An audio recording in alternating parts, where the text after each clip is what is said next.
இதுக்கப்புறம் வந்து நம்ம மூவ்மெண்ட்டு இதெல்லாம் பண்ணதுக்கப்புறம் பஞ்ச் அடிக்கணும். ஓகே. ஸோ பஞ்ச் அடிக்கும் போதே வித் சேஃப்டியோட பஞ்ச் அடிக்கணும். Okay super. அது எப்படி எல்லாருமே நம்ம பார்க்கலாம். எல்லாருமே வந்து சும்மா அடிக்கிறது தானே இப்படி அடிப்பாங்க. ஸோ பஞ்ச் அடிக்கிறது ஃபஸ்ட்டு எதில் அடிக்கணும், எதில் லேண்ட் பண்ணணும், நக்கிள் லேண்ட் பண்ணணும். Knuckle, yes. So knuckle land பண்ணோன்னா இப்படி அடிக்கக்கூடாது, இப்படி அடித்தா நக்கிள் லேண்ட் ஆகாது.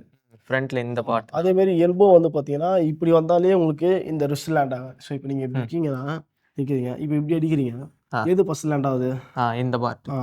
ஸோ அப்போ நீங்கள் வந்து இப்போ ரிஸ்ட்டு நம்ம இப்படி ரொம்ப வைக்க முடியாது, உடஞ்சிரும். அதனால இப்படி தான் இப்போ லைட்டாக இருக்கும். வைக்கும்போது நம்ம அடிக்கும்போது ஃபஸ்ட்டு இந்த எல்போ தூக்குனா இப்போ இது லேண்ட் ஆகுது, ஆட்டோமேட்டிக்காக நக்கிள் இறங்கி நக்கிள் இறங்குது. இப்போ வந்து உங்களுக்கு ஷோல்டர் சேஃப்ட்டு, சின்ன சேஃப்ட். ஆமாம். இப்போ நீங்கள் இப்படி அடிக்கிறீங்க, எல்போ கீழே இருக்கும்போது இங்கே சின்ன ஓப்பன் அடி வாங்கிட்டு திருப்பி மேலே லெஃப்ட்டுக்கு அடிப்பேன்.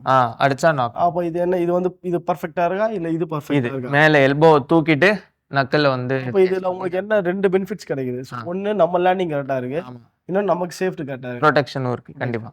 ஸோ இப்போ இதனால் வந்து இதுதான் பேசிக்ஸ். நம்ம பஞ்சு பசங்க டீச் பண்ணும் போதும் இந்த மாதிரி சொல்லி தரணும். ஓகே. வெறும் நீ 1 2 அடி லெஃப்ட் ரைட் அப்படின்னு சொல்லிட்டு போயிடுவாங்க.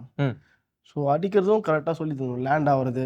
ஓகே. இது நம்ம ஃபஸ்ட்டு பேசிக் சொல்லி கொடுத்தா தான் திருப்பி நம்ம மேலே ஒரு பார்ட்னர்ஸ் மேலே வந்து ஸ்பேரிங் பண்ணும் போதோ இல்லை பேக் அடிக்கும் போதோ பேட் அடிக்கும் போதோ அந்த லேண்டிங் கரெக்டாக இருக்கும், டெக்னிக் கரெக்டாக போயிட்டு இதுவும் இன்ஜுரி ஆகும். இல்லைனா அவனா போனால் இப்படி தான் அடிப்பான். ஸோ இது என்ன ஆகுனா ஃபியூச்சரில் போக நேஷனல்ஸ் ஸ்டேட் பண்ணும்போது பட் பஞ்ச் மாரி தெரியும். இப்படி ஓப்பன் க்ளவ்ல அடிக்கும், ஓப்பன் க்ளவ் பட் பஞ்ச் மாரி தெரியும் போது என்ன ஆகுனா அது அவனுக்கு வந்து மைனஸாக மாறும். ஓகே. காஷன் கொடுப்பாங்க, ஃபவுல் கொடுப்பாங்க. ஓகே. இதுதான் சின்ன சின்ன மிஸ்டேக்ஸ் தான் வந்து பெரிய இதுவாக மாறி அவனுக்கு பாக்ஸிங்கே இதுவாகிடும்.